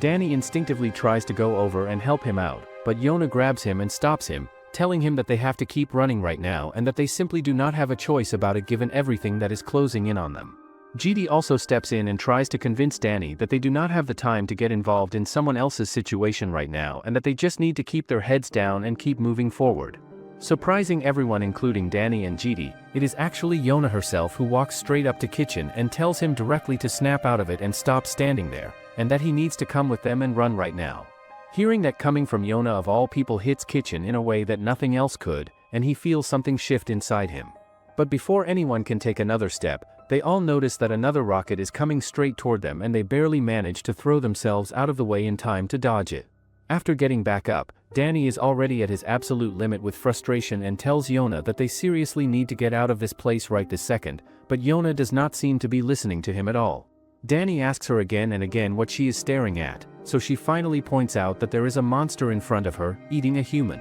Surprisingly, Kitchen reaches down and grabs a massive pipe from the ground and starts walking straight toward the monster with it, clearly not caring about what happens to him at this point. GD shouts at him that there is absolutely no way he can fight something like that with just a pipe, and everyone watching thinks to themselves that Kitchen has to be out of his mind if he genuinely believes he stands any chance of taking down a monster with that. In a desperate attempt to snap him out of it and get his attention, GD starts picking up stones and throwing them at Kitchen, and once Kitchen finally turns around and notices them, Danny looks at him and wonders out loud whether this guy actually has some kind of death wish. However, Kitchen is not thinking clearly at all, and all he can think about is the fact that his friend is already dead and now another guy he knew named Hulk has ended up the same way, and because of that there is simply no way he is going to just walk away and leave that monster standing there after everything it has done. GD then turns to Danny and tells him that they should just go and leave Kitchen behind, because if he really wants to throw his life away like this then there is genuinely nothing any of them can do to stop him from making that choice. However, Danny makes up his mind in that instant that he is going to bring Kitchen back no matter what it takes, and he takes off running straight toward Kitchen without any hesitation, which completely catches both GD and Yona off guard. Going back to a flashback, GD and Danny are hanging around freshening up on their school grounds one day when they notice Kitchen walking past them nearby. GD fills Danny in on what happened previously, telling him that this time around Kitchen grabbed some guy by the head and slammed it down so hard that the scene got bad enough for the cops to actually show up and get involved. The following day, Danny is walking through school when he spots a group of thugs bullying some students, and it makes him furious enough that he is about to step in and do something about it himself, but before he can make a move Kitchen is already there and beats the bullies up himself without breaking a sweat. Kitchen then turns to the boys and tells them that they should quit whatever thug life they have been living and start hanging around with him instead, explaining that he has plans to clean up the whole town and that he could use some extra hands to make that happen. Back in the present, Kitchen starts walking directly toward the monster that is in the middle of eating a human being, clearly not thinking straight and running purely on emotion and rage. Before Kitchen can get close enough to do something that would get him killed, Danny suddenly appears out of absolutely nowhere and throws himself at Kitchen, pushing him out of the way and preventing him from making what would have been a fatal mistake. At the same time, somewhere along the tracks between Siocho Station and Jyoti Station, a young girl is making her way through the tunnel on her own, casually eating some snacks as she walks as though the world around her has not completely fallen apart. A flashback shows the same women that had a road accident earlier. The woman is sitting in the audience seat, watching girls' sprinting competition. Just then, another guy shows up and tells her to pace herself a little because if she pushes too hard now, she won't have any energy left at the end. The women ask him if this is the only place he go when he get a break, and the reason she is here is because she feels more comfortable here than at home. The guy then informs her that something bad is going to happen very soon, but the woman thinks that he is just being dramatic again. She continues to eat her snacks and asks what kind of disaster he is talking about this time. Before leaving, the guy turns to her and tells her to please be careful out there and make sure she stays alive no matter what, which carries a weight to it given everything that is happening around them. After that, the girl makes her way inside the stadium and starts looking around for the man she is supposed to find, but no matter where she looks, she cannot seem to spot him anywhere inside. Back in the present moment, the same woman suddenly wakes up in a hospital bed and slowly comes to the realization that she actually survived the crash that put her there. She takes a moment to gather herself and comes to the conclusion that what she just experienced must have been a dream, and she finds herself genuinely puzzled and wondering why a person named Dr. Jang appeared in it so suddenly. She then looks down and notices the injury on her leg, and it all comes flooding back to her as she remembers that she was in an accident not that long ago. Despite the pain and the fact that she probably should not be moving around, she somehow manages to pull herself out of the hospital bed and makes her way toward the curtain to find a doctor and ask whether her bone is actually broken or not. However, the moment she pulls the curtains open, she is completely stopped in her tracks by the sight of what is happening on the other side, as everything outside is in a state of total and absolute chaos that she was not at all prepared to see. She looks around at the scene surrounding her and takes in the sight of all kinds of injured people scattered everywhere, and she finds herself wondering whether this is all just some kind of terrible nightmare that she is going to wake up from at any moment. However, the second her phone starts ringing and she picks it up, the reality of the situation becomes impossible to deny. The person on the other end is absolutely furious at her for not picking up his calls earlier and immediately starts scolding her without giving her a chance to explain herself. The person tells her that she needs to get to the Blue House right away because Seoul has descended into complete chaos and there is no time to waste standing around. After hanging up the phone, the woman quickly pulls up the internet on her phone to try and piece together exactly what is going on and how serious things have gotten. She is completely shocked by what she finds as news reports and articles about the situation are flooding every single platform and outlet all at once, painting a picture that is far worse than she had imagined. Without wasting another second, she grabs her crutches and starts making her way toward the Blue House as fast as she can possibly manage given the state of her leg. On her way through the chaos, she calls her dad and tells him very clearly that he should not leave the house under any circumstances no matter what happens, and that he needs to stay far away from any subway stations. The woman then looks around and takes in the sight of the city, which has descended into complete chaos, with fire brigades showing up everywhere she looks and emergency vehicles rushing in all directions. She then spots a police officer sitting on a motorcycle nearby and quickly goes over and asks him whether he could give her a ride since her leg is in pretty bad shape and she cannot move as fast as she needs to. The police officer tells her that this is an emergency situation and that personal transport is not something he is allowed to provide, and he asks her where exactly she is trying to get to. However, the moment she pulls out and shows him her Blue House identification card, the officer's entire attitude changes and he quickly gets her on the motorcycle and takes off toward her destination without any further questions. While they are on their way there, the officer asks her whether she is really the youngest female chief secretary in the entire history of the NIS, and she confirms that she is and tells him to stop talking and hurry up because time is not on their side. Shortly after that, the woman receives a call and she quickly picks it up to find that it is Dr. Jang on the other end, and he wastes no time in telling her to meet him at their usual spot by 10 o'clock that night. Sometime later, the woman finally makes it to the Blue House after everything she had to go through to get there, and as she walks in she finds herself wondering who could possibly be using Dr. Jang's number given the fact that he is dead and should not have anyone picking up his calls.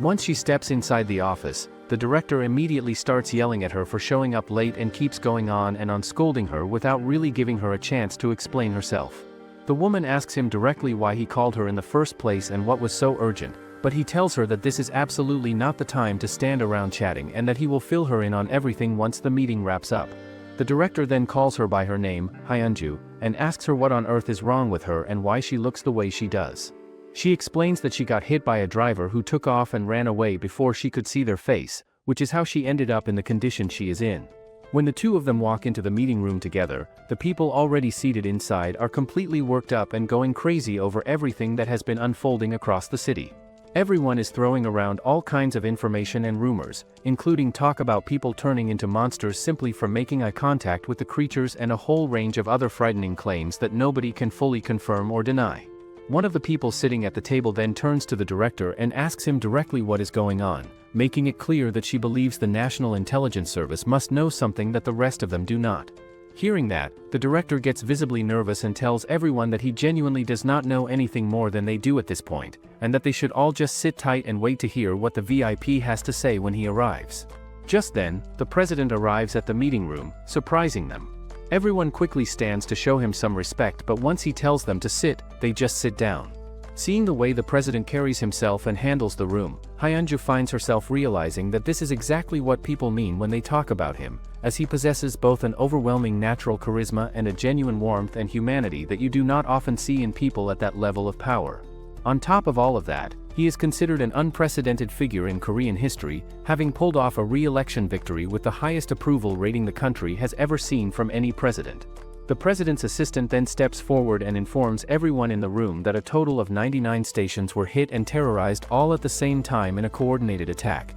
and that out of those 99 stations, 93 of the entrances have already completely collapsed and are no longer accessible in any way. But the part that makes everything even worse is that the remaining 6 stations that are still standing are already showing signs that they are in the pre-collapse stage and are expected to be fully blocked off and inaccessible very soon as well. Hearing all of that laid out in such stark and specific terms, everyone in the room completely freaks out and starts wondering out loud who on earth could possibly be behind terrorizing an entire subway system on such a massive and coordinated scale. The National Security Director then steps in and points out something that he considers significant, which is that this attack only took place at subway station platforms that are located underground, and that not a single platform located above ground was targeted or affected in any way throughout the entire incident. He also says that military units are being deployed underground mainly to the subway stations that are still accessible and undergoing collapse, to rescue people. The president asks him about the casualties, so he says that over 700,000 people have been affected. Hyunju then asks them what if the remaining 6 subway stations that haven't collapsed all collapse and the underground like 2 will be a huge, closed room. The security director tells her to stop making statements that are based on speculation rather than confirmed facts, but Hyunju fires back and tells him that it is not speculation at all and that it is completely obvious just from looking at the situation with your own eyes. Hearing that exchange, everyone in the room starts buzzing and talking amongst themselves about what Hyunju just said, which makes the security director even more visibly nervous and flustered than before as he raises his voice and tells everyone to be quiet and settle down. Right at that moment, another guy steps forward and pulls out his phone to show everyone the pictures of the monsters that are flooding the internet from every direction, and he asks the security director point blank to explain what exactly is going on and what these things are. The president then cuts in and tells the guy to stop pressing for answers like that and adds that if he really wants an explanation so badly then he is welcome to go outside and face one of the monsters directly and find out for himself. Hyunju then speaks up again and says that at the very least they should be informing the public to avoid making eye contact with the creatures as a precautionary measure, but the president pushes back on that and points out that making eye contact with things is just a completely natural and automatic thing that people do and that telling them not to do it is not going to be as simple as it sounds. The president then turns to the room and instructs everyone to find out whether any other countries have any involvement in what is happening, and on top of that he makes the announcement that Seoul is now completely closed off and that nobody is allowed to leave or enter the city until further notice. Meanwhile, Danny quietly leans over and whispers to Kitchen to follow his lead and come with him, but Kitchen makes it clear that he does not want to go anywhere with him, so Danny grabs him and physically forces him to start moving away from the danger rather than standing there arguing about it. Danny then tells him to stop being annoying and just come along with them, but Kitchen digs his heels in and says that he is not going to leave without taking his friend Hulk with him and that he refuses to just walk away and abandon him. After that, the two of them get into yet another argument right there in the middle of everything, and Danny tells him straight up that he is being completely ridiculous at this point and that deep down he is just too scared to actually do anything and is using Hulk as an excuse to avoid moving. GD then cuts both of them off and informs them in a low and urgent voice that the monster has already eaten Hulk completely whole, which means there is nothing left to go back for, and they should not move a single muscle right now. Hearing that, both Danny and Kitchen go completely still as the weight of what GD just said hits them, and GD tells them both in the most serious tone he can manage to stay absolutely still because the monster is currently scanning around looking for its next prey and any movement could draw its attention directly to them. At that tense and terrifying moment, the monster turns and its gaze sweeps right past GD, who is so utterly horrified by the sight of the monster's disgusting face up close that he completely loses his nerve and takes off running before he can stop himself. The monster then starts chasing GD and even manages to attack the wall that he was hiding behind, and because of that, the rubbles hit the monster and he crashes hard on the ground. Once the monster lands on the ground, Yona immediately screams at the boys to get away from there as fast as they possibly can without looking back. After that, Danny and Kitchen take off running with everything they have, but the monster quickly regains its senses and starts chasing after them at a terrifying speed. Seeing the monster closing in behind them, both Danny and Kitchen start completely losing their composure and desperately try to dodge out of the monster's path by cutting to the other side. However, Kitchen loses his footing and ends up crashing down onto the ground, and before Danny can even think about going back to help him up, the monster starts moving toward both of them and cuts off any easy escape route. Unexpectedly, Danny accidentally makes direct eye contact with the monster, and the moment that happens his eyes start glowing in a strange and unnatural way before he loses consciousness entirely and crumples down. Kitchen rushes over to him and does everything he can to shake him awake, telling him frantically that he warned him not to make eye contact with the monster and that this is exactly what he was afraid would happen. Danny slowly becomes aware that everything around him feels incredibly dizzy, but just before the monster can reach him and do whatever it is going to do next, something rises up inside Danny and he manages to say out loud the famous words that Yona had taught him at some point. However, Kitchen does everything he can to try and shake Danny back to his senses, telling him desperately that because of what he just did, everyone around them is going to end up dying. Surprisingly, Danny suddenly throws Kitchen hard toward the other side without any warning, and GD just barely manages to catch him in time before he hits the ground and slams his head. Yona then looks over toward Danny with wide and frightened eyes as she realizes that the monster is now closing in and about to attack him directly. But just before the monster can land its attack on him, Danny somehow manages to snap out of whatever state he was in just long enough to dodge out of the way and take off running straight toward the other side with whatever energy he has left in him. On his way past, he scoops Yona up and carries her along with him, and without slowing down he shouts back at GD and Kitchen to run on their own and keep up as best they can. Right at that moment, the monster snaps back to full consciousness and immediately locks onto Danny and starts chasing after him at full speed. Seeing that terrifying thing coming after them sends both Kitchen and GD into a full-blown panic as they take off running as fast as their legs can possibly carry them. After that, all of them take off running toward the other side as fast as they possibly can while the monster charges after them from behind and closes the distance with every passing second. GD then turns to Kitchen while they are running and tells him that he has to admit he runs pretty well, and then cheekily brings up the fact that not too long ago Kitchen was saying he was going to stay behind and save Hulk but ended up running just like everyone else in the end. Kitchen tells him to shut his mouth and just keep running or they are all going to end up getting eaten by the monster, which is not the time for that kind of commentary. Out of absolutely nowhere, a kid suddenly appears and starts pointing frantically at everyone and directing them to go the other way instead of the direction they were heading. The kid then finds a hidden escape hole in the ground and pulls it open before telling everyone to come his way and get inside as fast as they can. Danny immediately takes charge and sends Yona into the hole first to make sure she is safe, and then he stands there staring down into the hole for a moment as though something is making him hesitate. Kitchen and GD come running up and reach him, and both of them ask him what on earth he thinks he is doing just standing there and tell him to get inside the hole right now before it is too late. After that, GD and Kitchen also make it to the hole and dive inside, and a kid who is already there shouts at Danny to hurry up and not waste any time, so Danny takes a running leap and throws himself inside the hole along with the kid at the absolute last possible second before the monster can reach them. After a chaotic tumble downward, all of them land on the ground in a heap on top of one another in a tangled mess of arms and legs. Yona then calls out and asks if everyone is okay and accounted for, but before anyone can give a proper answer, GD and Kitchen are already at each other's throats and bickering as usual as though they did not just narrowly escape being eaten alive. Danny then speaks up and says that he barely made it out of that with his life, but that despite everything it genuinely feels good to look around and see that they all actually managed to get away from the monster and are still in one piece. The group then looks around and gets a proper look at where they have landed, and they are genuinely surprised to discover that this place actually has tents set up inside along with various other necessary supplies and equipment that someone has clearly put together deliberately over a period of time. The kid then speaks up and tells them all very casually that this place is actually his home and that they are all welcome here, which leaves every single one of them completely surprised. Going back to a flashback that explains how the kid ended up down here in the first place, Wani's family left her behind in this terrible place, telling her that they would be back to get her soon once they had gone out and made enough money to take care of things, but as time went on it became clear that soon was not coming anytime soon. Back in the present, Danny and Kitchen look around at the setup and find themselves genuinely struggling to wrap their heads around the idea of a kid actually living somewhere like this all on her own.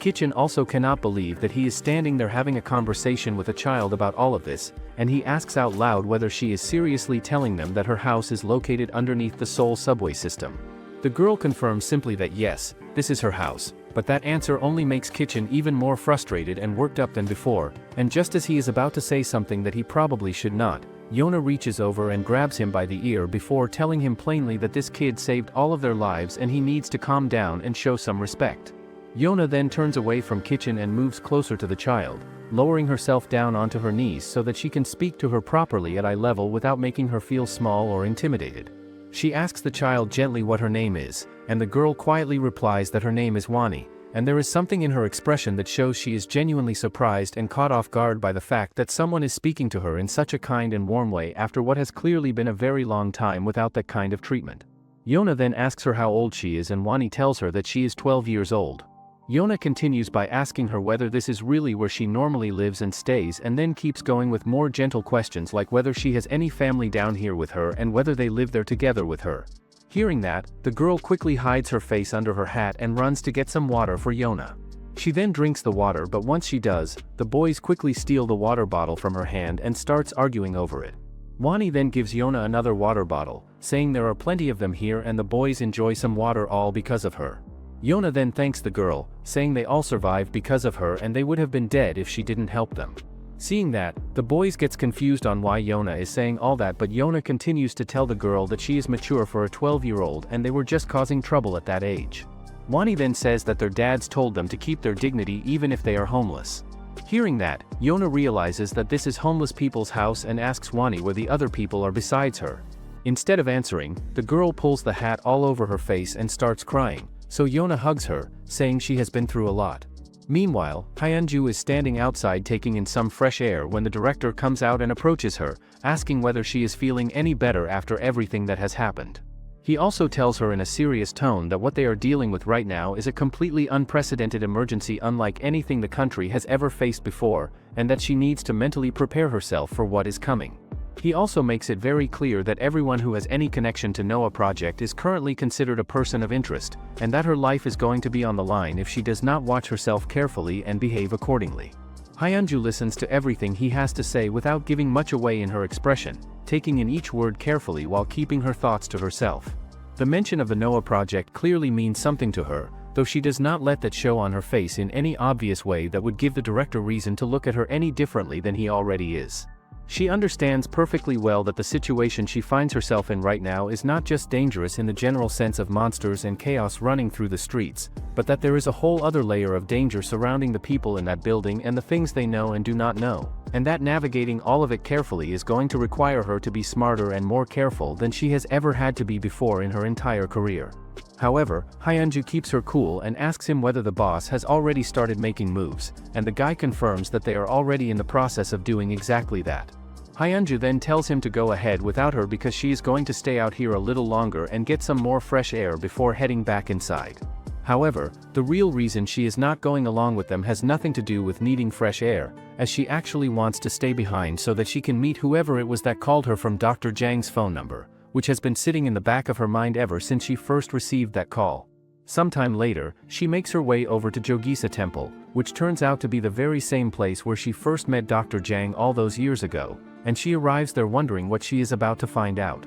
Hyunju arrives at the temple and finds the entire place completely empty and quiet, which makes her wonder whether the monks evacuated along with everyone else given everything that has been happening across the city. Her mind then drifts back to her memories of this place and she thinks about how she first met Dr. Jang here, and that was already 9 years ago when she first showed up in the cold weather with nothing more than a single picture in her hand and no real idea of how she was supposed to track him down using just that. She also thinks about how whenever his mind was troubled and he needed to clear his head, he always found his way back here to sweep, as though the simple act of sweeping gave him the kind of peace that nothing else could. Hyunju then settles herself down on the temple stairs and sits there quietly thinking about him and about how back in those days he had run away and disappeared after getting into a serious and heated fight with a VIP that left things between them in an unresolved state. While she is sitting there lost in her thoughts, Hyunju then notices that there is actually a monk inside the temple quietly praying, and something about seeing that pulls her in and she finds herself moving closer and praying alongside him in silence.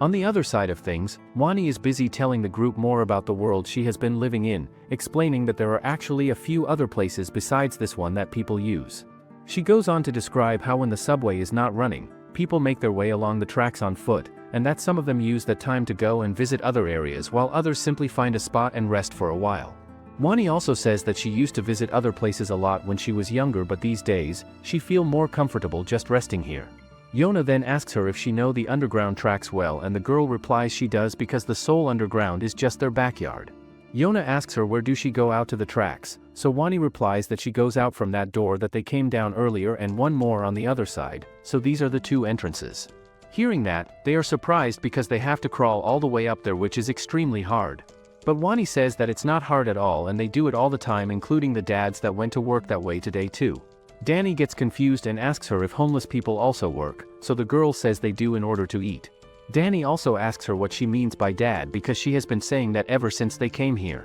Wani then explains that 11 years ago, some homeless people found her in the trash bin, but Jidi and Kitchen asks her how she born there. Hearing their questions, the girl thinks to herself that they are just too dense to understand the situation and goes ahead and explains that all the homeless men living down here made the collective decision to become her father figures after essentially adopting her as one of their own. Yona then asks her whether all of the homeless people in Seoul actually live down here underground, but Wani replies that there are actually a whole lot more homeless people who choose to live exclusively up on the surface, and that the people down here have their own name for those folks, calling them the upper homeless to distinguish them from the ones who have made the underground their permanent home. Kitchen then gets completely fed up and asks everyone around him whether they are seriously just going to sit there and believe everything this girl is telling them, pointing out that she is only 10 years old and maybe they should take what she says with a grain of salt. Wani then fires right back at him without missing a beat and starts mocking him for having the nerve to bring up her age when he himself does not look or act much older than 10 either, which leaves him with nothing good to say in response. At that moment, something shifts in Kitchen and his thoughts drift back to his friends who were taken and killed by the monsters, and the weight of that grief hits him all at once and he starts crying right there in front of everyone. Seeing that, Danny thinks quietly to himself that he has only ever witnessed Kitchen cry one other time in his entire life, and that was during a race. As it turns out, Kitchen used to be just like Danny in many ways, as he was also a 100-meter track athlete who had the misfortune of going up against Danny in a race and losing to him. Ever since middle school, Danny had been this unstoppable and almost frightening rookie who just kept breaking Korean records one after another, and Kitchen found himself permanently stuck in second place no matter how hard he trained or how much he pushed himself, and the cruel reality was that it was simply because he happened to be born in the same era as someone who was on a completely different level. One day, Kitchen happens to overhear a group of girls talking amongst themselves about how they are planning to bully another girl the moment she comes upstairs, and he thinks to himself that these girls are just useless and pathetic troublemakers who are still out here messing with people even with graduation just around the corner. Right at that moment, Yona appears and starts making her way up the stairs, and Kitchen immediately puts two and two together and realizes that she is probably the girl those bullies were talking about targeting. Sometime later, Danny and Jidi rush up to the rooftop expecting to find Yona in trouble, but they are genuinely surprised to find that Kitchen had already gotten there before them and stepped in to stop the bullies from hurting Yona, and in doing so he ended up getting hurt himself in the process. That same day, Jidi and Danny made sure to get their revenge by tracking down the bullies and beating them up just outside the school. Not long after that whole incident, they all graduated from middle school, and whether it was pure coincidence or something more like fate, Kitchen ended up enrolling in the exact same high school as all of them once again. Out of nowhere, Kitchen made the sudden announcement that he was quitting sports entirely, claiming that his ankle was giving him too much trouble, but Danny had heard from someone that his ankle was actually completely fine and that he was fully capable of running again without any issues. Later that same day, Danny ended up overhearing Kitchen crying alone in the bathroom, and it hit him hard and made him feel genuinely bad for the guy, as he thought to himself that the real reason Kitchen decided to walk away from everything was something that only Kitchen himself truly knew and understood deep down. Back in the present, Danny finds himself standing there and coming to a quiet and heavy realization that the world that this gravestone had stood to protect has essentially come to an end, and that what they are all living through right now is the world that humanity has been fighting with absolutely everything it has just to hold on to and survive. After that moment of heavy realization settles over everyone, the emotions become too much to hold back and everyone in the group starts breaking down and crying together, including little Wani, who has clearly been carrying a lot of pain of her own throughout all of this. Meanwhile, the guy who was supposed to meet Hyunju finally arrives at the temple, and as he makes his way there he thinks to himself that she is a sharp and perceptive woman and that he needs to be careful not to say too much or give too much away when he talks to her. After that, a guy approaches Hyunju wearing a mask and she gets caught off guard by the sight of him, asking him in a slightly amused tone whether he thinks it is Halloween or something. The guy responds by telling her that he has heard she is a pretty interesting person to be around, but Hyunju fires back and says that she has not heard anything particularly interesting about him from her side of things, and she asks him directly whether he was the one who called her from Dr. Jang's number. The guy confirms that he was and then tells her that they need to take a short walk together because there is a monk sitting right behind her and he does not want the monk overhearing everything they are about to discuss. Once they get moving and put some distance between themselves and anyone who might be listening, The guy tells her that he knows she must be incredibly busy right now, so he is going to skip straight to the point without wasting any of her time. He then reaches into his pocket and hands her a small box, explaining that Dr. Jang had specifically asked him to make sure this got delivered to her. Once she opens the box, she is genuinely surprised to find a single pill sitting inside it. Hyunju picks the pill up and turns it over in her fingers before asking the guy whether it is something she is actually supposed to swallow, but he tells her to go ahead and open the pill itself rather than swallowing it whole. She carefully splits it open and finds a small folded paper chit hidden inside, and she looks at it with confusion and wonders out loud what exactly this is supposed to mean, but the guy tells her honestly that he has no idea either because his only instructions were to find her and deliver it. Hyunju then asks him if Dr. Jang instructed this when he passed away 3 years ago. The guy says that Dr. Jang predicted that Seoul would become like this and he asked him to deliver this note to her when that time came. Hyunju wonders if Dr. Jang was also involved in this terror attack, but the guy says that he don't know anything about that. Hyunju then asks the guy what's his relationship with Dr. Jang, and he says that she doesn't need to know that much right now. He also says that if Dr. Jang was right, then they are going to meet again, and at that time, they will know more than they do now. He also reminds her that when that moment comes that she need the note, he should never miss that moment, but Hyunju asks how is she supposed to know when that moment is. Meanwhile, the trio is doing everything they can to get through to emergency services, but no matter how many times they try calling 911, nobody is picking up on the other end. Kitchen finishes his crying and pulls himself together enough to think practically, telling everyone that they need to stop wasting their phone batteries by all calling at the same time and that they should take turns making calls or divide up the responsibilities between them so they are being smarter about it. Yona then takes charge and lays out a clear plan for everyone, telling them that she is going to focus on checking the current situation by searching online, while GD handles calling 911 and Kitchen tries 112 and Danny focuses on trying to reach their mother. Everyone gets to work without any further argument, which for a group that has spent a good chunk of their time underground getting on each other's nerves is actually a pretty significant sign of how focused they have all become after everything they have been through together. The underground hideout that Wani has put together suddenly feels like the safest and most organized they have been since this whole nightmare started.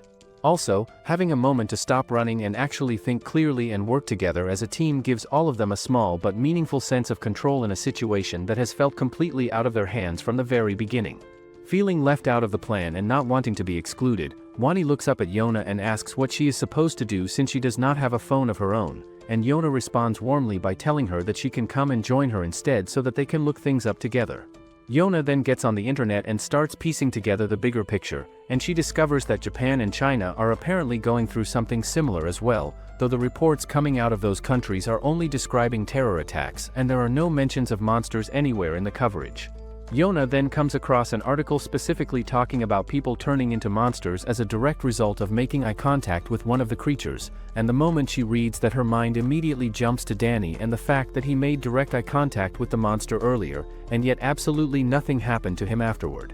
However, Yona finds herself unable to come to terms with the fact that Danny got infected and that he could potentially transform into a monster at any given moment without any warning, and that thought alone is enough to make her deeply unsettled and scared in a way that she cannot push aside no matter how hard she tries. Kitchen then thinks back to the moment when Danny threw him earlier and just how incredibly far he flew through the air before anyone could even process what had just happened. GD also brings it up and says that seeing Danny launch Kitchen all the way to where he was standing was honestly one of the coolest things he has ever witnessed with his own eyes. However, Danny himself says that he genuinely does not remember any of it happening, and that the whole thing feels like a dream to him, the kind where you wake up in the morning knowing that you had a dream, but no matter how hard you try to piece it together you simply cannot remember what actually happened in it. GD then tries to make sense of it by suggesting that Danny must have gone into some kind of temporary state where he was not fully himself, and points out that people sometimes tap into superhuman levels of strength in extremely intense and life-threatening situations, which could explain what they all witnessed. Kitchen then adds something that makes the whole situation feel a lot more serious than just an adrenaline rush, mentioning that at that exact moment Danny's eyes were actually glowing, which shocks Yona deeply when she hears it. He then asks Danny directly whether he made eye contact with the monster, and it turns out that he did, and Danny confirms that it was not a passing glance either but full or direct eye contact straight on. Hearing that, Kitchen tells everyone to throw Danny out as he might be infected and tells everyone not to make eye contact with him and Danny's totally fine right now. Yona then realizes that if that's true then it means he could transform at any given moment. Danny then asks Yona if he could get out of here but she has no words what to even say. Kitchen then slowly raises his hand and covers one of his eyes, quietly reminding everyone that they were told not to make eye contact with the monsters and that he is now genuinely worried about what might happen to him because of what just occurred. At the same time, on a more hopeful note, GD finally manages to get through to 119 on his phone, and the person on the other end immediately asks him where he is calling from, but GD is so overwhelmed with nerves and emotion that he can barely get a single word out properly. GD then manages to stammer out that they are in some kind of homeless village underground, but Yona quickly reaches over and takes the phone out of his hand before he can confuse the situation any further, and she calmly and clearly tells the person that they are currently located in an underground bunker-like space situated somewhere between Gangnam Station and Jyoti Station on Line 2. The person on the 119 line then asks her to confirm whether this underground bunker between Gangnam Station and Jyoti Station is actually a safe place for them to be right now, and Yona tells them honestly that it is safe for the time being, but that they are not sure how long that is going to remain the case. The person on the other end then informs her that emergency services through 119 are currently unable to be dispatched to any underground locations given the situation, but that military units have already been deployed across the affected areas and are actively carrying out rescue operations. He also says that if the place they are staying is holding up and keeping them safe, then the best thing they can do right now is stay exactly where they are and wait for the rescue teams to reach them.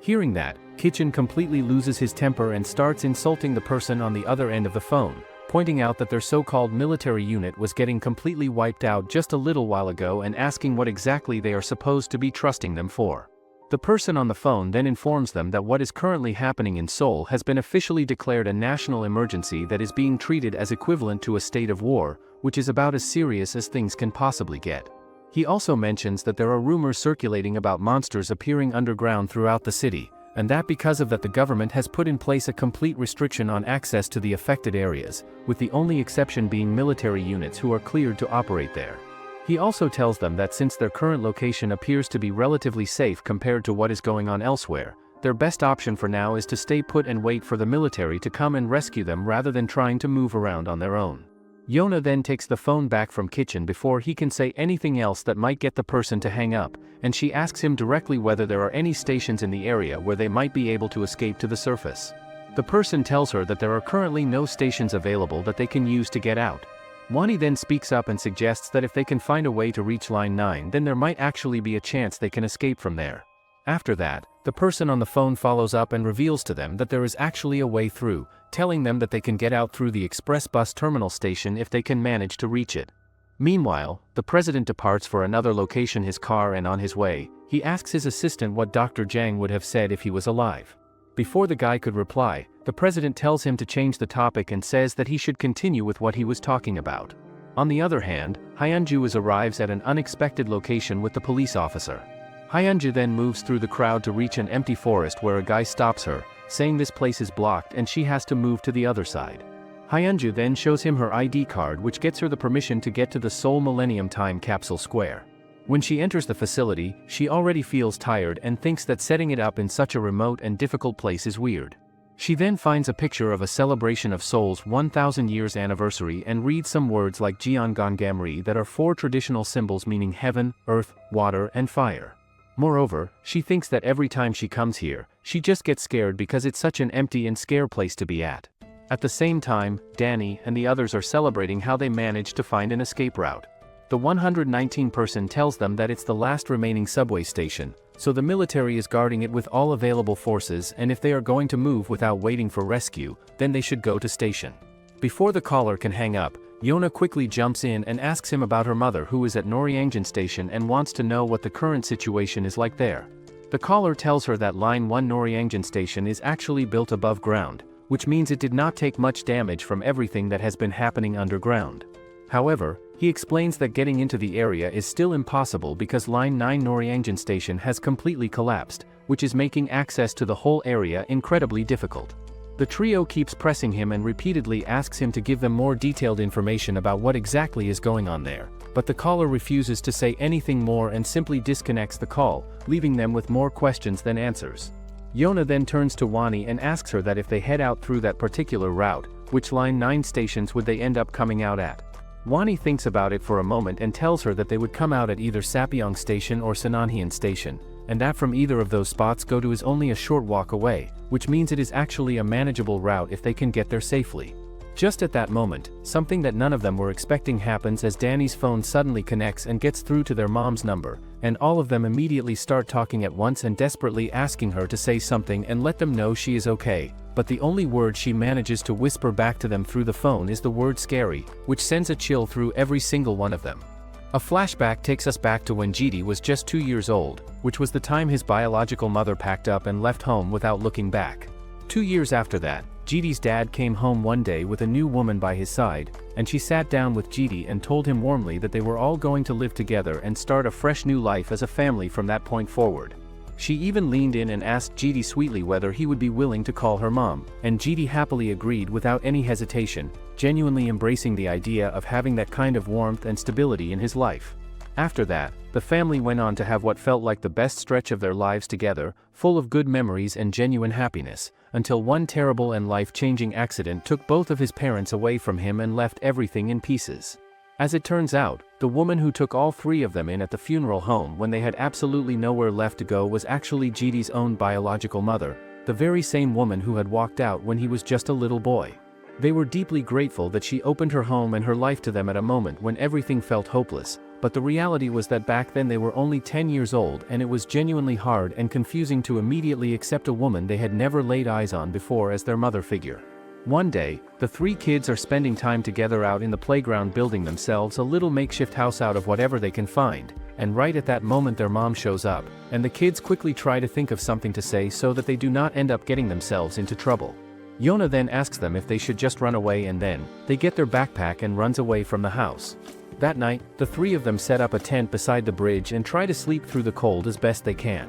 They find themselves thinking about how their mom left home because she did not want to raise a baby, and now they cannot quite believe that she actually wants to come back and raise 3 kids like them after everything that has happened. Later that same night, the rain starts coming down incredibly heavily, and because of how strong it gets, Danny and GD manage to jump out of the tent just in time, but Yona ends up getting swept away toward the water before she can do anything about it. The boys then scramble and manage to pull her to safety, and after that whole ordeal they make their way to the subway to head toward Oito Station. The following morning, the three of them stumble upon some fancy baked goods sitting in an abandoned car and help themselves to what feels like a surprisingly decent meal given their circumstances. However, just as they are settling in and enjoying it, the owner of the car shows up out of nowhere and they have no choice but to grab what they can and take off running again. That evening, GD finds himself wondering out loud whether their mom is still out there looking for them and thinking about how she probably had no choice but to be taken to the funeral home at some point. That night, the three of them decide to find shelter at a construction site and fall asleep there while talking quietly about where they are going to go from here. When Danny's eyes open the next morning, he is met with the terrifying sight of the entire construction site around them engulfed in flames. How long do you think it will take for Danny and the others to make it to the express bus terminal and finally escape this nightmare? Comment, Sprinter, if you'd like a part 2 of the series. Make sure to like and subscribe the channel for more sports manhwa recaps.